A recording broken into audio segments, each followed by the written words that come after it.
Muntik na kaming maiyak dito sa Chonan City mga bes. Kala ko train ride lang. Bakit may mga dambuhalang whale sa bintana at lumalangoy na turtles sa loob ng station? Annyeonghaseyo guys! Samahan nyo kami sa isang super wise at punong-puno ng budol na walking day tour. Let's go! So ayun na nga guys, nandito na kami sa Chonan Station. Siguro tinatanong nyo, Ellen, bakit nag-train kayo at hindi nagkotse? Well, proud to say wise to. Unang-una, grabe ang mahal ng gasolina ngayon, diba? Kaloka. At saka target talaga namin uminom ng konting soju mamaya. Kaya bawal mag-drive. Safe muna tayo. Dagdag mo pa na sobrang hirap maghanap ng parking dito sa city. Kaya dead mo sa kotse. Maglalakad tayo ngayon. Flex ko lang. Mahilig talaga kaming maglakad. Healthy na. Tipid pa. Pagbaba namin sa station, dumiretso agad kami ito sa Chonan Underground Shopping Center. Sobrang lapit lang niya. Alam niyo ba na itong underground mall na to ay binuksan pa noong 1988? Grabe, historic na pala to. Pero look at it. Super linis pa rin. May humigit kumulang 250 to 280 store dito sa loob. Kaya marami ka talagang mapapagpilian. In fairness, pagdating namin mga fast 1 p.m., hindi pa siya gaanong crowded. Kaya ang sarap mag-ikot-ikot. Ang daming trendy clothing store at cute bags. At kung magutom kayo, habang nagsha-shopping, may mga maliit na kainan dito na ang tawagin ay punchik-chik. Super cute na mga small store nila. Bagay na bagay magmerienda habang nagpapalipas ng oras. After shopping, may nakita kaming parang secret room dito sa Underground Mall. It's a free exhibition called Media Art Station of Light. Trivia muna tayo guys. Ginawa talaga ng Chonan City Corporation ang interactive rooms na ito mula sa 3 bakanting pwesto dito sa ilalim para maging art zone. Timila dito ay time, yesterday, today, and tomorrow. Ang pinasukan namin ay ang today booth na ang concept naman ay isang tumatakbong trend. Wow, look at the lights sa inside. At sa bintana, nagpapalit-palit pa ang season habang umaandar. Ang galing, diba? Sabi ko sa inyo, magical and vibes eh. From changing season, biglang naging ocean na may dambuhalang waves. Look at that beautiful line of waves. Napaka-graceful tingnan. Kala ko nasa train lang ako. Biglang parang nasa ilalim na kami ng dagat dahil may mga dambuhalang whales at ocean creatures na lumalangoy sa bintana. Piling ko tuloy, ako si mermaid na sumakay ng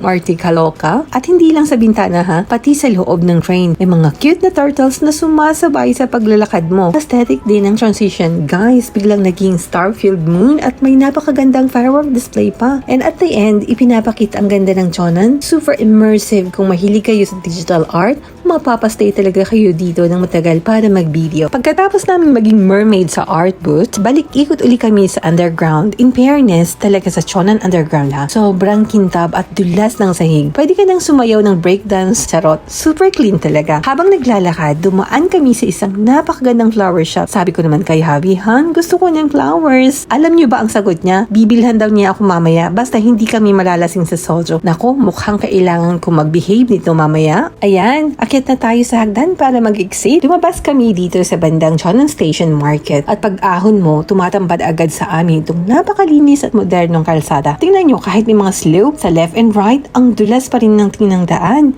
Maraming sasakyang dumadaan at ang gaganda ng nakapaligid ng mga buildings.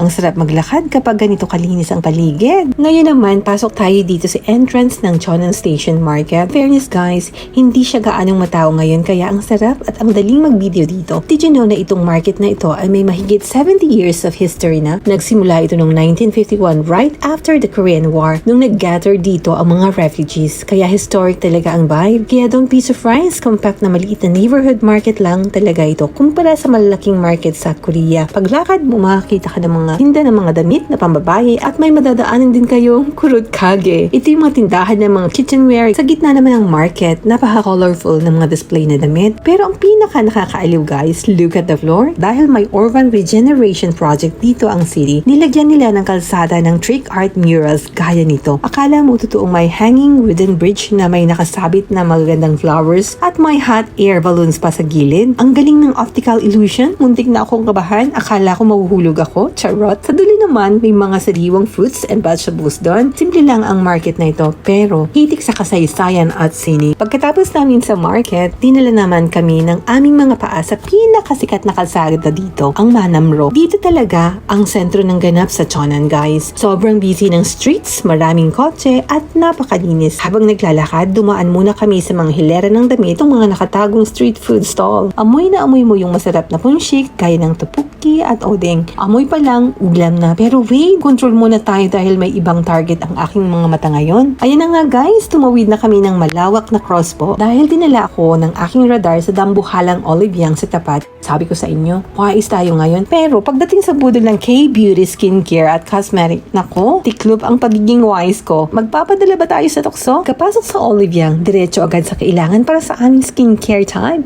At swerte dahil ang daming sale, kaya binayaran ko agad ng mabilisan habang wala pa si bossing. Mahirap na baka mabawasan ang aking budol, kaloka. Kaya ngayon, dinala ko kayo dito sa Shipshin Spicy Braised Ribs sa Shimbu branch. Mostly ngayon sa mga kainan sa Korea, high-tech na. Gagamit ka lang nitong tinatawag na table order or tablet menu sa may lamesa para pumili at mag-order ng pagkain. Suwabya at napakadali, diba? Pansin ko nga, puro mga nasa 20s and 30s ang mga customer dito. Hit na hit itong lugar na ito sa mga kabataan. Gaya ng nakagawian, may mga kasamang panchan or side dishes. Nang dumating ng aming spicy braised beef, luto na. Luto na talaga ang karne nito. Pero kailangan mo pa rin siyang pakuluin at lutuin uli sa lamesa. Bakit? Para pumasok ang lasa sa iba pang ingredients na pwede mong i-add gaya ng noodles, rice cake o top at iba't ibang gulay. Habang kumukulo at lumalapot ang sabaw, amoy pa lang, naglalaway na ako, grabe. Nang maluto na ang beef at tok, attack na kami. Para sa akin, maanghang siya pero bearable naman. Pero ang anak ko, naku po, sumusuko na siya. Halos maiyak na siya sa anghang habang kumakain. Kaya naman buti na lang, may cold peas o yung sweet peach juice kaming na-order. Must try ito guys ha, ito ang tanging lifesaver at pamatay sunog habang nagliliyab na ang dila nyo sa anghang. Pagkatapos ng aming late lunch, lalakad naman kami papunta sa sikat na Senshiki Department Store.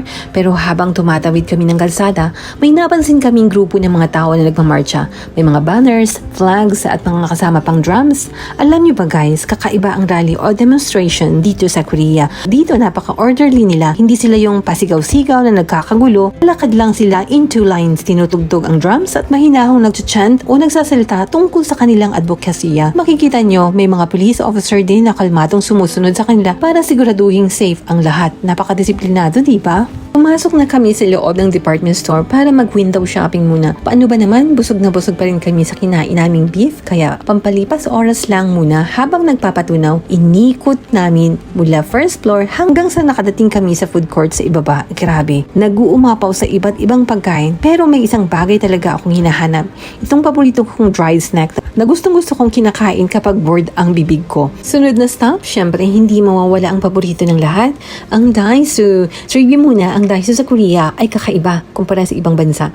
Bukod sa napakamura, sikat na sikat ito ngayon dahil sa kanilang mga trending K-beauty section. Nakikipag-collaborate na kasi ang Daiso sa mga sikat na Korean skincare brand para makapagbenta ng high-quality serums, ampoules at mask sa halagang 1,000 hanggang 5,000 won lang. Swak na swak sa budget. Kaya ayun, nakabili na naman kami ng mga kailangan namin at konting makeup budol. Pagkatapos, tumiretso na kami sa bus stop para magantay ng masasakyan. Pero wait, akala nyo ba uuwi na kami? Hindi pa guys, sumakay kami ng bus papuntang Dojongdong. Mga 10 minutes lang na biyahe. Pagkababa namin, naglakad kami ng konti at nakita namin ang Mega Coffee. Biglang nagsabi si anak, "Mom, my treat." Wow, thank you bunso. Ang bait naman ng aking bunso ngayon. Pumasok kami at umorder ng mga malamig na drinks at sa isang slice ng creamy cheesecake. Grabe, habang ninanamnam namin ang tamis at lamig ng merienda, kiramdam ko lahat ng pagod sa paglalakad namin ay nawala ng lahat, biglang natunaw. Ang sarap sa pakiramdam ng malamig na kape pagkatapos ng mahabang lakaran. Nang maubos ang kape, naglakad-lakad pa kami sa paligid. Alam nyo ba, ang Dojongdong ay sikat na sikat sa kainan at inuman district dahil ang daming offices, kumpanya sa malapit. Pamilyar ba kayo sa Korean job culture? Uso sa kanila ang tinatawag na meshi, company dinner. Magtitipon-tipon ang mga empleyado pagkatapos ng trabaho para kumain at uminom para ma-release ang stress ng maghapong trabaho. Alam nyo ba guys, habang pabalik kami, naisip ko lang ang buhay. Life is short, so don't wait for big moments to be happy. Cherish the small walks because the best thing in life aren't things. They are the people we love and the simple memories we create together. Kung nagustuhan nyo ang walking tour nito, don't forget to hit like, mag-comment at mag-subscribe sa Corfield Adventure. See you on our next journey. Bye guys!